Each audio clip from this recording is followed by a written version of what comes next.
Hey, Dr. Ralph here, and today I thought we'd spend a little time talking about reef fishing in Abaco. Now, we're going to cover light tackle fishing. We're not going to talk about electric reels and deep drops and deep jigging and that stuff, but just this simple stuff that people that go down there and visit, or people that just want to have a nice time out in a small boat do to kill some time and to catch some fish. Now, we're going to tell you how we fish. Let's say right up front, there is no proper way to fish. There's 1,000 ways to catch fish. You do it your way, we do it ours. What we're going to do is show you what we do and how it works. Take that with a grain of salt. If you learn something from this, great. If you think it doesn't make any sense, and do what you're doing. But again, don't want to purport ourselves to be the expert and tell you that you've got to fish this way. So let's talk about tackling technique. Now, we use light spinning tackle. We're talking about fishing in anywhere from about 25 to 75 feet. This is a 12-pound spin rod. We use a Shimano Stratic reel.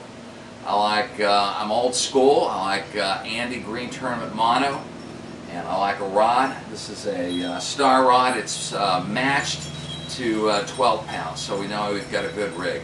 Now, when we want to go for something a little bit heavier, we use the same type of rig. This is a star rod, Shimano reel. We've got 20 pound on it. We're going to use a little bit heavier tackle, and we'll talk to you about that a little bit later. Now, we want you to make sure and understand that before you go fishing, make sure that you're set up to do what you want to do. When you go with light tackle out on the reef, you catch a lot of small fish that you're really not going to keep. And it pays to have a bucket of water and a couple of wet rags so you can gently handle those little guys and get them back in the water.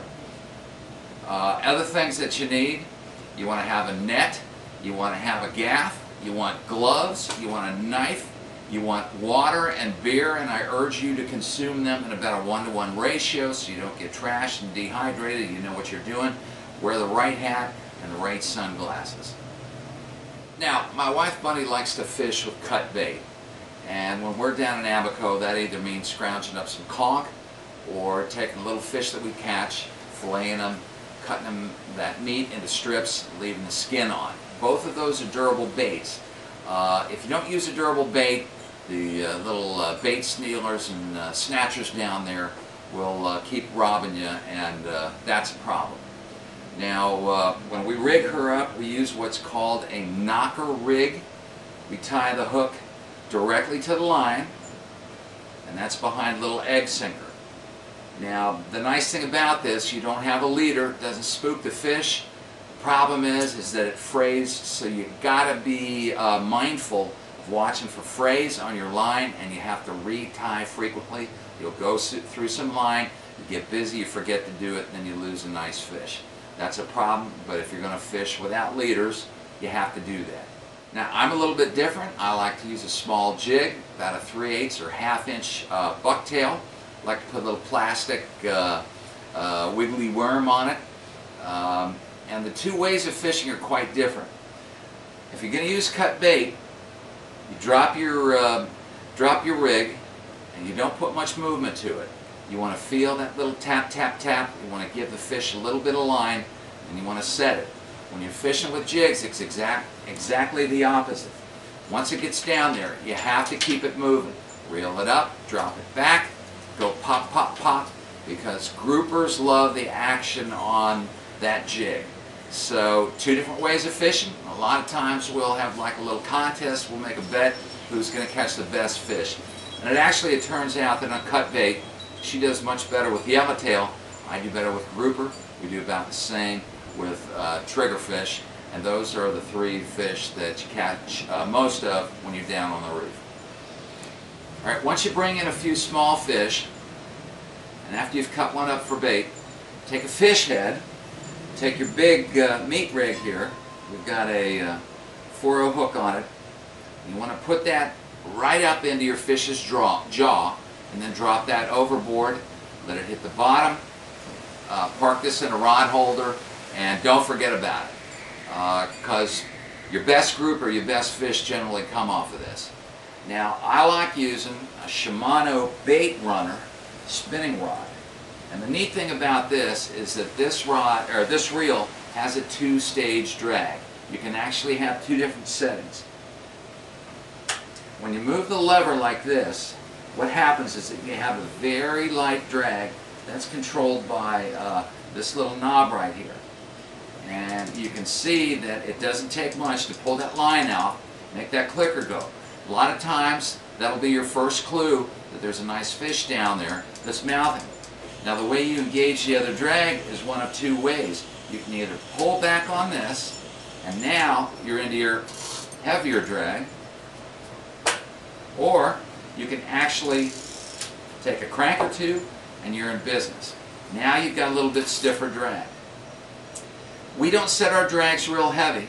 What I like to do is when we're bringing the fish up, cup this thing, because especially with 12-pound, you lean on the fish too much, you're going to break them off.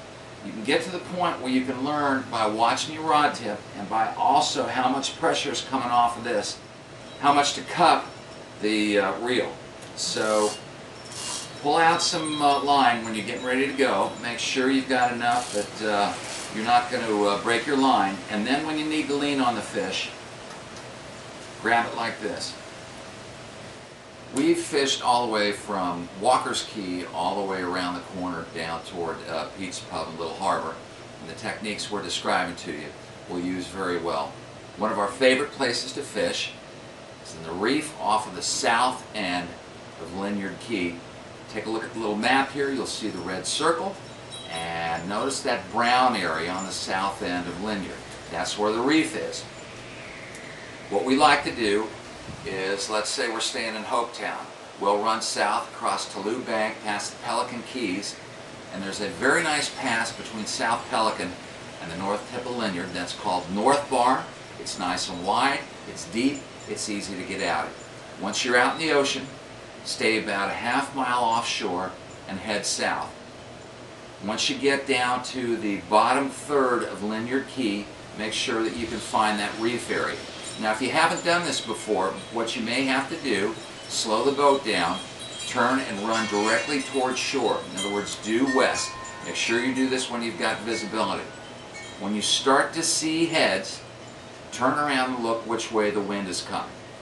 Turn the boat around and then go up into the wind, maybe 200-300 yards. Take the boat out of gear, let the sea bring it around. Get your tackle set up, and when the boat starts to drift toward that reef area, put your lines in the water. Now when you look in the water at that point, it'll still be pretty dark blue. You may see some mottling. Keep your eye on the bottom. As the blue lightens up, the mottling gets more pronounced. You're getting into shallow water.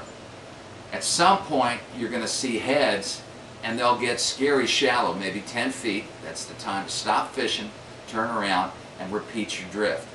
We don't anchor. Over the years, I've lost 3 anchors. Went down and got one, couldn't get the other 2, and finally decided, heck with that, we're not going to anchor anymore. I don't want to damage the coral, and I don't want to lose expensive anchors. So we leave the boat in gear, we drift. The nice thing about that is that you cover more ground, pick up more fish. Alright, so we've talked about how to do it. Let's go fishing. Go ahead and click on the play button on the next screen, and we'll show you how we do.